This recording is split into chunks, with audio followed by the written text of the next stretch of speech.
Oi, gente, tudo bom? Boa tarde. Sei lá, dia, não sei. Que horas são? Estou com fome, acho que vocês também, então eu vou tentar ser o mais breve possível.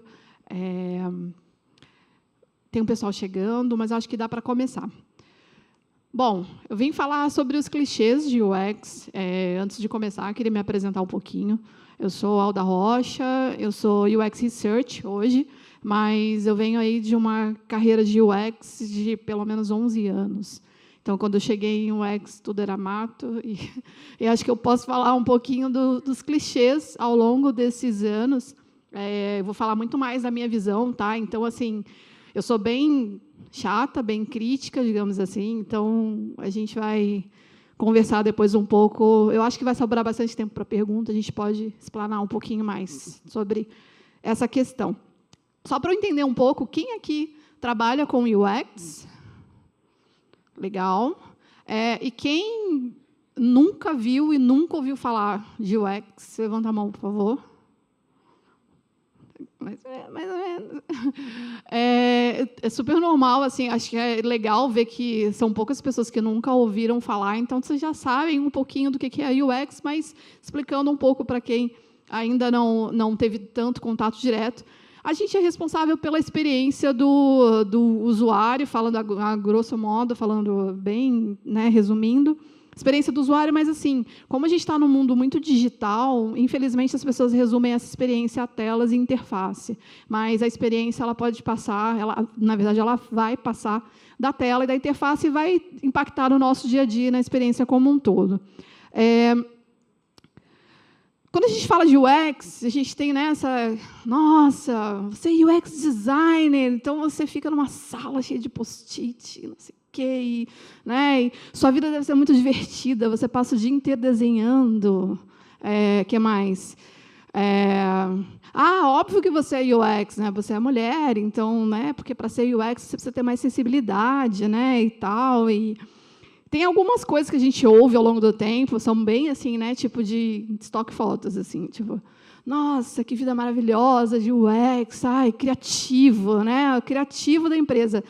E uma coisa que vou ter várias canetinhas, né, divertidas e caras e não sei o quê. Custa uma bica comprar essas canetas. Aí depois, quando você gasta, você fala assim, meu Deus, por que eu fiz isso? Tipo, não precisava.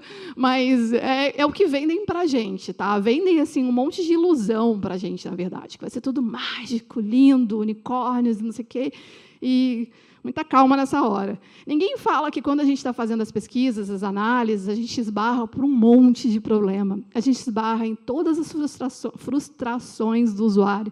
A gente esbarra na tristeza, na raiva, no ódio. É um mar assim, de coisas que a gente precisa resolver. O nosso papel é conseguir entender esses sentimentos e resolver, porque, afinal de contas, a gente quer que os nossos clientes, os nossos usuários, tenham as melhores experiências. Então, ninguém conta essa parte. Ninguém conta a parte de que, na maioria das vezes, você vai encontrar um público que está extremamente frustrado com alguma coisa. Então, assim, os sentimentos de frustração, você precisa... você fica em depressão durante um tempo, depois você entende que tem que, junto com o time, todo mundo junto, força, a gente vai resolver. Mas essa fase ela é muito difícil. Quando você é impactado por esse cenário, que você fala assim, gente, tipo... Eu não sabia que eu ia ter que ouvir um monte de coisas. Hello, darkness, my old friend. Então, tipo, você passa uma semana em exposição fetal e você fala, meu Deus, será que é isso mesmo que eu quero fazer da minha vida? Semana passada eu tuitei falando que eu queria desistir de tecnologia, eu queria vender café, tipo, trabalhar. Acho que todo mundo tem um sentimento desse, que você quer desistir, quer ir para o mato, né, e vender coco na praia ou algo do tipo, porque parece mais digno do que você passar o dia inteiro fazendo aquilo. Gente, são 11 anos de...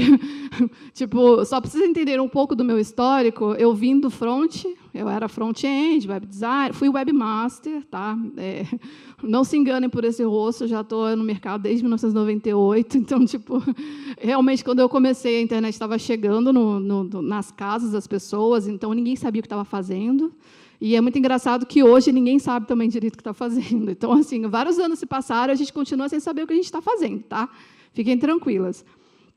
E ninguém te conta que você vai passar horas e horas e horas e horas fazendo jornada, fazendo análise, você vai, né, transcrever um monte de posts. Sabe aqueles post-its todos?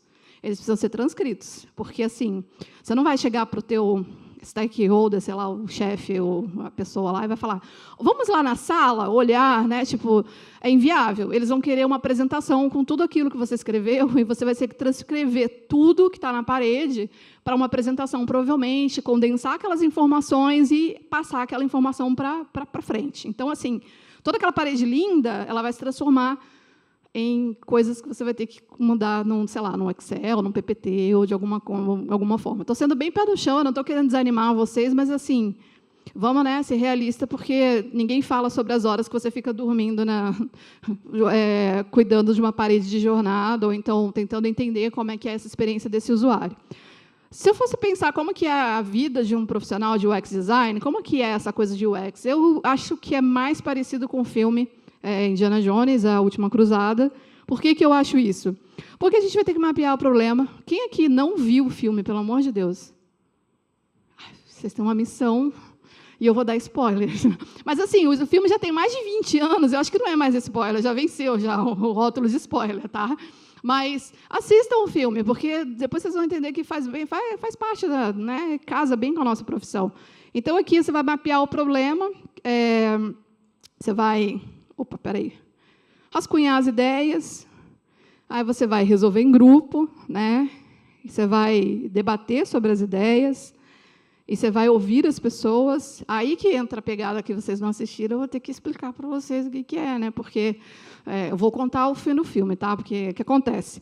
O Indiana Jones, ele tem como missão, o pai dele está morrendo, tá? Tomou um tiro, está morrendo, e ele precisa salvar o pai, porque o pai está morrendo, e ele está com a missão lá de achar o Santo Graal. Então, ele entra, depois de passar de várias provações, ele entra numa salinha que tem vários... Cadê? Como eu volto? Será que eu consigo voltar aqui? Que tem vários apetrechos, tá?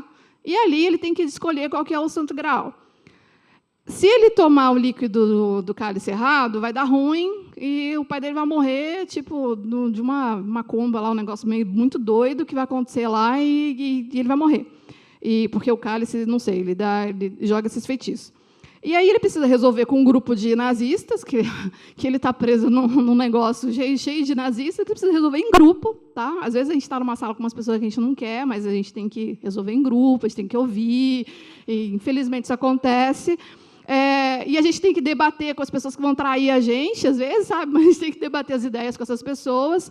E a gente tem que ouvir as pessoas sábias. Aí, dentro dessa sala, tem um templário, que é a pessoa responsável por cuidar do Graal, e o templário dá umas diquinhas, sabe? Ele tem que interpretar e fazer uma escolha certa, que é exatamente o momento que toma decisões. Às vezes, as pessoas que a gente não gosta, elas tomam decisões erradas, né? Como a Camila mesmo falou, às vezes a gente dá a opção, as pessoas escolhem coisas erradas.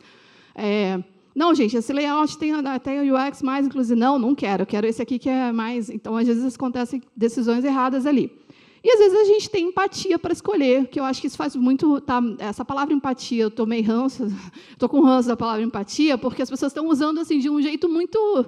qualquer coisa é empatia. Não, empatia, como se empatia fosse um negócio que você vai lá no caixa, compra, né? Tipo, vai lá, colocou a moedinha e caiu a empatia aqui. Magicamente eu tenho empatia no meu projeto. Não é bem assim que funciona. E... quando ele se coloca no lugar de Jesus, né, do tipo, não literalmente, mas ele, né, empatia, como é que, peraí, o Santo Graal é de Jesus, como é que ele... então Jesus era carpinteiro, tarará. Aí ele consegue entender para conseguir tomar uma decisão e fazer a escolha certa. Então, muitas vezes a gente passa por cima desse processo, tá? Porque a gente está num contexto em que a gente ouve muitos clichês. Toda vez que eu vou falar com alguém, que a pessoa me pergunta assim, como é que eu faço para entrar em UX, que eu quero entrar, como é que eu começo? Essa pessoa ela já está tão contaminada pelos clichês que já ouviu de alguém, ou de algum lugar, ou já leu no Medium várias vezes, e que aí ela não consegue entender que tem um desafio muito grande na frente e que esses clichês todos eles precisam ser deixados de lado. Eles precisam ser entendidos que eles são clichês e que eles não podem se transformar numa barreira para você não executar o teu trabalho. A gente vai passear por alguns deles, tá? Eu acho que o clichê mais conhecido de todos é essa coisa do UI e UX. Então, tá lá. Ah, porque a interface. Ah, porque a experiência. Quando eu vi esse post, essa palestra é inspirada um pouco nesse post, depois eu vou mandar a apresentação para vocês acessarem esse post. Eu fiquei morrendo de vergonha, porque eu usava essa imagem, eu uso, na verdade, essa imagem numa apresentação minha, numa palestra minha, explicando sobre UX. Aí eu lembrei que tem muita gente que usa essa imagem exatamente para fazer uma comparação que é injusta, tá? Porque eles falam que o ketchup de vidro é a interface, e o ketchup loud, né, o que se aperta e suja a mesa inteira, é a UX. Só que, assim, quando eu apresento essa imagem, eu tento deixar bem claro que existe uma diferença muito grande entre design de produto e design de experiência, que é o que a gente, como profissional de UX design, a gente desenha experiência. Então, assim, o produto ele impacta na experiência, óbvio que impacta, tá? Mas são contextos diferentes. Então, quando eu estou falando que eu vou desenhar uma embalagem, essa embalagem ela é bonita, ela é retrô, ela é não sei o quê, nem sempre a experiência está sendo levada em conta no sentido de uso diário desse produto. Então, o que está acontecendo? É uma coisa mais de satisfação mesmo visual, porque tem essa questão do, eu quero que seja retrô, eu quero, sabe, tem esses outros contextos que estão influenciando nessa decisão do produto. E aí, quando você fala do design lá do lado, que é o de plástico, a gente precisa entender que a diferença, na verdade, real desses dois produtos é a experiência. Tanto faz a embalagem. Na verdade, assim, não é que tanto faz, é que a embalagem influencia na experiência. Então, assim, você está querendo dizer que as pessoas usam essa imagem para falar que o de vidro é ruim e o de plástico é muito melhor. Assim, é bom, mas dá para melhorar, né? Tipo, nem todo mundo tem uma experiência 100% boa usando a embalagem de plástico. Tudo bem que ela já tem a empunhadura, tudo bem que ela tem o contexto de ser virada para baixo, porque o líquido é mais denso, ele já vai estar pronto para você colocar no sanduíche, mas quem nunca sujou a blusa, né? A roupa, a mesa, a cara das crianças. Então, assim, eu tenho 3 filhas, então já passei várias vezes por essa experiência. E quem nunca tentou abrir o saquinho de ketchup, que é impossível de abrir sem uma tesoura? Então, assim, a gente, toda vez que a gente desenvolve um produto, a gente está em constante evolução. E esse é o maior problema, digamos que o maior clichê, quando a gente compara interface e experiência, tá? Porque não é um contra o outro. Os dois eles têm um contexto de sofrerem essa evolução, porque muda o usuário, muda o cliente, muda o caso de uso, muda o contexto. Tá? A gente está em constante mudança. E aí, quando alguém vem e fala assim, mas você não é usuário, você precisa testar isso daí, né? Então, com usuários. Essa é, digamos que, uma desculpa para que você saia a campo, pesquise, e nem sempre essa pesquisa vai ser usada. Então, assim, quando alguém vem com o argumento falando que você não pode opinar sobre aquele produto porque você não é usuário, todo mundo aqui é usuário. Tá? Todo mundo é usuário, só que assim, alguns são enviesados e outros não. E aí cabe a você correr atrás desse grupo de pessoas com quem você provavelmente vai testar ou vai validar, que eles não estão tão enviesados assim. Mas todo mundo é usuário de alguma coisa, inclusive do produto que você está desenvolvendo. Quando alguém fala que os usuários não sabem o que eles querem, é bizarro, porque assim, é óbvio que os usuários sabem o que eles querem. Eles querem concluir tarefas. Eles querem, tipo, se eu chego num aplicativo que é uma loja, eu quero conseguir comprar. Então, assim, o usuário sabe o que ele quer.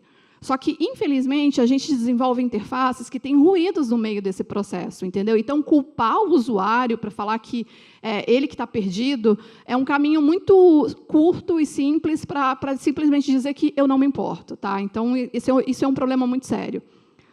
Estamos testando o design e não você. Essa frase é dita normalmente quando você vai fazer um teste, que você está com a pessoa na tua frente, né? E você fala assim, não, pode ter, usa aí, usa, não fica nervosa, porque a gente não está testando você, está testando o design. É mentira, gente. A gente está observando como que essa pessoa está usando o produto. Então, assim, você pode ser sincera e pode falar que sim, vocês estão... Não é que você está testando a pessoa, mas você quer entender a forma com que essa pessoa usa aquele produto, exatamente porque você está validando e você quer desenvolver melhorias. E você consegue ter abertura também para depois, em algum momento desse teste, você perguntar para a pessoa como é que o que ela acha que seria melhor fazer. Então, você tem um diálogo construído com esse grupo de usuários que você está testando, e você não chega e fala assim, olha, você não vende para essa pessoa uma ilusão de que a gente não está te testando, porque, no fim das contas, você está. Você está testando a experiência dessa pessoa com o produto que você está desenvolvendo. E o UX Design tem que ser um mindset, não uma etapa do processo. Essa é uma frase dita muitas vezes quando as pessoas têm preguiça de incluir o profissional no processo como um todo de desenvolvimento e melhoria de um produto. Então, quando eu quero simplesmente excluir o design e depois o UX design, e depois eu quero chegar para esse profissional e falar que o produto não funciona por culpa desse profissional, né, porque que é isso que acaba acontecendo, quando alguém não envolve a gente no processo, no fim das contas, o que vai acontecer? Esse site não está com uma experiência não está com uma experiência boa. Ou então esse site não está com um layout interessante. Sempre vai acabar estourando na ponta, né, do visual ou da experiência no sentido de interface. Então, muito cuidado quando falam essa frase, porque assim, é óbvio que a empresa como um todo, todas as pessoas que trabalham na empresa têm que ter um pouquinho do que é UX. Mas UX é uma etapa do processo, sim. E ela, inclusive, deveria estar desde o início e não chegar como no final, meio que para apagar incêndio, porque o negócio não está funcionando, que é isso que normalmente acontece nas empresas. Conteúdo, errei. Então, assim, tem gente que chega e fala assim, nossa, mas o conteúdo, sim, é extremamente relevante, é extremamente importante, tanto é que tem uma profissão UX Writer, que nasceu dessa importância do conteúdo. Só que o conteúdo não pode ser simplesmente jogado dentro do teu produto como se fosse assim, eu vou largar tudo lá, que eu estou sendo sincero com esse usuário, se ele não lê, o problema é dele. Então, assim, isso é muito arriscado, porque essa profissão ela existe exatamente para conseguir passar o que é o produto de uma maneira mais palatável, digamos assim, para quem está usando, e entendível. Então, assim, poxa, eu vou colocar um textão desse tamanho para falar sobre o contrato de um negócio que eu preciso assinar? Eu preciso mostrar o contrato. Mas será que existem maneiras de eu simplificar esses pontos e simplesmente resumir o que é o contrato para deixar o usuário contextualizado do que ele está assinando? Ou simplesmente eu vou falar, todo mundo pula essa parte mesmo e é isso? Será que eu estou preocupada, sabe? Então, tipo assim, é muito diferente você tratar o conteúdo como algo que realmente precisa ser absorvido pelo usuário, ou você simplesmente falar assim, eu vou colocar um monte de conteúdo lá e o usuário que se vire para entender o que está acontecendo. E aí entra aquela questão de o usuário é burro. Felizmente, hoje, em 2019, eu tenho ouvido menos isso, mas lá no início eu ouvia muito disso, de tipo assim, o usuário não entende, e tudo isso como desculpa para não fazer melhorias, porque, afinal de contas, melhorias, né, tinha que voltar algumas casas no processo e iam custar horas. Então, assim, quando você diz que o usuário é burro, burro está sendo você que está falando isso, né? Então, muito cuidado com essa afirmação, e quando alguém falar, por favor, defendam o usuário, porque a gente também é usuário e a gente sabe que, muitas vezes, a gente critica as coisas, não é porque a gente não sabe como fazer, é porque realmente está difícil de usar. O design está dentro dos guidelines de acessibilidade. Qual que é o problema dessa frase? Essa frase é sempre dita quando tipo, o produto a pessoa está com o dedinho aqui para fazer o deploy, colocar o site ou o app no ar. Ninguém pensa em acessibilidade lá no início, que era o momento em que era para ser pensado. Então, assim, toda vez que alguém perguntar isso, é porque essa pessoa simplesmente não gostou do que está sendo implementado, e ela quer arrumar um jeito de voltar aquele desenvolvimento, né, voltar para colocar acessibilidade, porque a acessibilidade devia ser pensado lá no início do projeto. Se você tem que explicar uma interface, então ela não é boa. Na verdade, ninguém nasce sabendo como usar as coisas. E a gente está falando sobre um universo que a gente está começando a entender que a gente precisa incluir pessoas, incluir diferentes perfis. Então, espera aí, eu estou falando que minha avó teria a obrigação, né, de ser completamente... porque uma criança o vídeo lá que trendou esses dias do macaquinho usando o Instagram. Nossa, que UX sensacional, até o macaco usa. Gente, ninguém tinha que dar o Instagram para o macaco acessar. Já está tudo errado, já está errado. Então, assim, não acha lindo, maravilhoso, não, porque é triste, é triste. Então, assim, toda vez que uma pessoa, um usuário novo, ele está entrando dentro do seu produto, do seu app, você precisa, sim, minimamente explicar o que essa pessoa tem que fazer dentro do ambiente, sabe? Não é muito mais confortável quando você entra num lugar que você nunca foi e a pessoa fala, olha, aqui está o banheiro, ali está não sei o quê, ali tem tomada, ali não é minimamente mais agradável? Você fala assim, poxa, beleza, já me achei aqui, agora deixa que o resto é comigo. Então, eu acho que essa obrigação também cabe a gente, a pelo menos explicar o básico quando a pessoa está acessando a plataforma, tá bom? As pessoas não scrollam. Essa é uma coisa muito... É desculpa para você, sei lá, colocar tudo na tal da primeira dobra, né? Porque eu acho que é uma preguiça para você entender o público e conseguir realmente adaptar um produto que se encaixe com o público que está usando o teu produto. Na maioria das vezes, as pessoas scrollam, sim, porque agora já virou meio que padrão.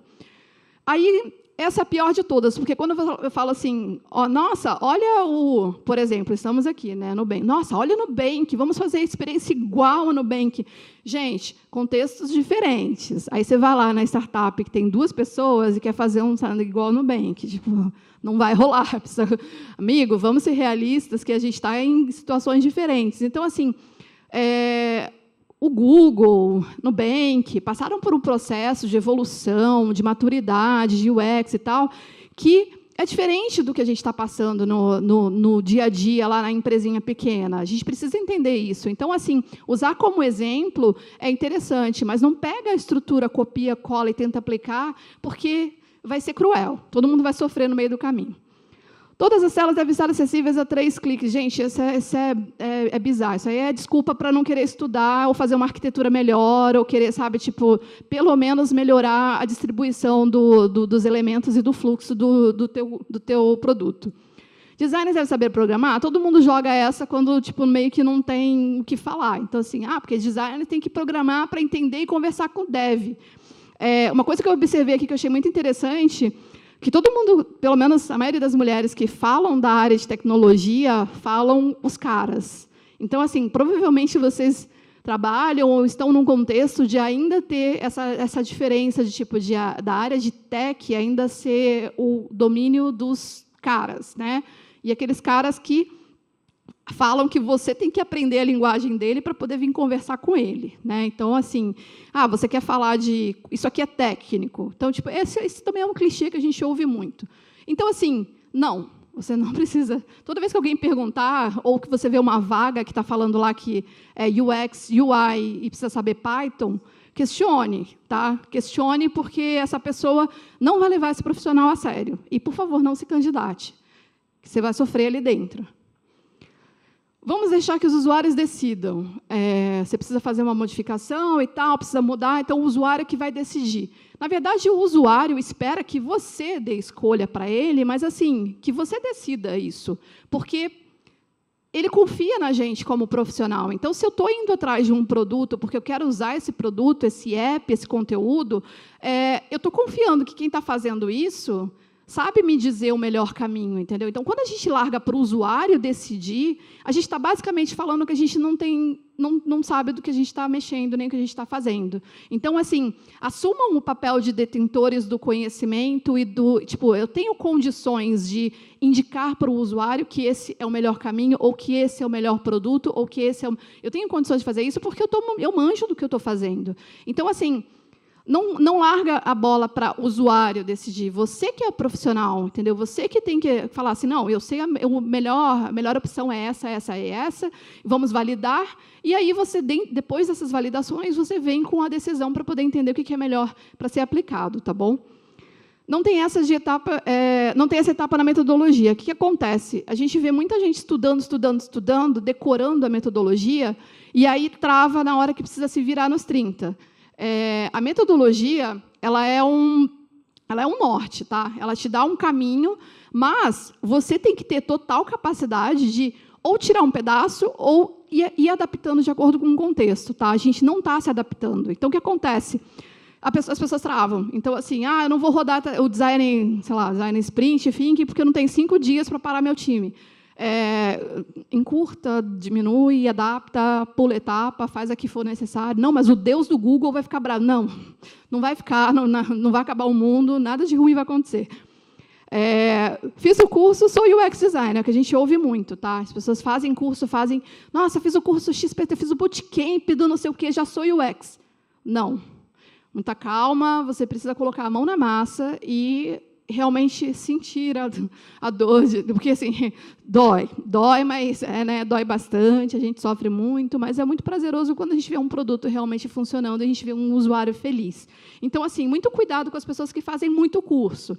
Tentem colocar mais a mão na massa, porque importante nessa área é colocar a mão na massa. Eu vejo muita gente falando assim, não consigo emprego porque eu não tenho portfólio. Tem tanta ONG, tanta coisa, sabe, precisando de serviço de UX gratuito, que você pode pegar esse projeto e colocar a mão na massa e testar a metodologia, testar todo o teu conhecimento e começar a criar um portfólio. Então, assim, cuidado com a gana de ficar estudando os cardzinhos lá de, nossa, zerei curso tal, isso não vai te fazer uma profissional de UX melhor. Vai te dar mais conhecimento, mas a prática é fundamental nessa área, tá bom? E quando a gente está naquela reunião que as pessoas falam que SEO assim, a gente tem que fazer o produto baseado no SEO, né? Porque senão não trenda no Google e ninguém acessa. Não é assim que funciona, tá? Tenham condições de argumentar contra esse tipo de frase que simplesmente quer que coloque tudo na home e depois as pessoas têm a cara de pau de falar que ninguém acessa pela index do site. Tipo, não, quando eu entro no meu produto, ninguém acessa a index, ninguém olha para a index. Tem gente que não entra não se cadastra no produto exatamente porque na index não entendeu o que esse produto faz. Para que eu vou dar os meus dados para me cadastrar nisso aqui, que eu não sei o que ele faz. Então, assim, muito cuidado com o conteúdo que vocês colocam na primeira página, baseado no que o pessoal de SEO quer que o Google pegue de informação, tá? Nem sempre é realmente a informação que precisa estar lá. Pode estar em outro lugar, então, com conversa, vocês conseguem arrumar melhor essa hierarquia. Usuários de mobile estão distraídos. Todo mundo acha que, a maioria das pessoas acha que quem usa o celular está, descendo lá, fazendo compras, está na feira, está não sei o que lá, está no ônibus, está não sei o quê. Como que a gente usa o celular, gente? 90% das vezes é no banheiro, né? Então, tipo, a gente está lá, tipo, você está focado? Tá. Hoje em dia as pessoas estão muito focadas no celular, então eles não estão distraídos. Então, muito cuidado com essa análise, que também é um clichê que precisa ser investigada. E quando a gente está falando de apresentação, as palavras assim, tipo, o double diamond, não sei o quê, o slash, a gente tem muita palavra em inglês, que é muito clichê, que é muito... Tentem não falar tantos jargões e tentem explicar o que é o processo. É muito mais efetivo e as pessoas entendem muito mais o que exatamente você vai fazer. Se você chegar e falar assim, não, a gente precisa ter um não sei o que lá, focado, blá, blá, blá, você olha e fala assim, nossa, não entendi nada do que você falou, mas beleza, confio em você. Então, tentem explicar o que são essas palavras, tá? Porque essas palavras, elas impactam, mas nem tanto. Quando o público ele não está no nosso contexto, startup, esse universo de tecnologia, eles nem sabem o que a gente está falando. Então, muito cuidado com as palavras de impacto. E tem essa questão de que todo mundo acha que o UX designer ele precisa ter post-it, ele precisa mexer com sketch. Se não tiver essas duas coisas, não é um profissional de UX. Só que, na verdade, é que não é isso, gente. UX precisa acontecer, precisa ser feito até com papel e caneta. E, se não tiver, também. Então, assim, as ferramentas que a gente tem, elas não devem ser limitadoras, tá? E quando alguém falar que não precisa de feedback loop, isso também é uma mentira, porque a gente não tem como mensurar, a gente não tem como acompanhar a evolução de um produto se a gente não fizer feedback loop. A da vez, eu já estou acabando, é o data-driven. Não, porque precisa de dados, métricas. Os dados que o UX coletam são diferentes dos dados de BI.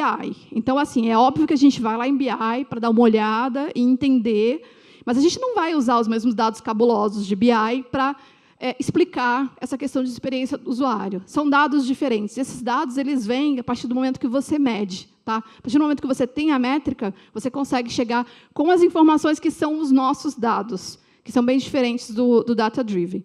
Usuários não leem, criticam, vão no Reclame Aqui, vão no saque, vão no Facebook. Então, muito cuidado em acreditarem que usuários não leem, porque a gente lê sim. E o que não é clichê? Só para encerrar, eu vou passar rapidinho. Design é projeto. Então, assim, precisa quando a gente fala design, a gente, como está falando português, no inglês isso está muito mais óbvio. Mas o design ele é projeto. Então, você não está fazendo um negócio que você tem um dom, tá? Você está fazendo algo que você realmente sabe e que você conhece. E o contexto e cenário são duas questões muito importantes para o resultado do nosso entregável. As certezas, não existe certeza. Em UX Design não existe certeza. Todas as certezas são transformadas em hipóteses. E as hipóteses elas são validadas. Só assim a gente consegue executar nosso trabalho direito. O feedback significa evolução. O feedback não é crítica. O feedback é evolução de um produto, é amadurecimento, é exploração, é você conseguir entender como que você melhora e você faz o looping, do tipo, beleza, a gente entregou essa primeira etapa, então agora como que a gente melhora, a gente entrega a próxima. E esse looping ele é constante. Tá? Dê visibilidade para o teu trabalho, para a empresa, para todo mundo, para a internet, para todos os lugares, porque a falta de visibilidade na nossa área faz com que as pessoas achem que é uma coisa que você nasceu para fazer, sabe? Tipo, como se não fosse uma ciência, como se não fosse uma matéria que você realmente precisa estudar e ir alcançando outros estágios e etapas. E é isso. Obrigada, gente.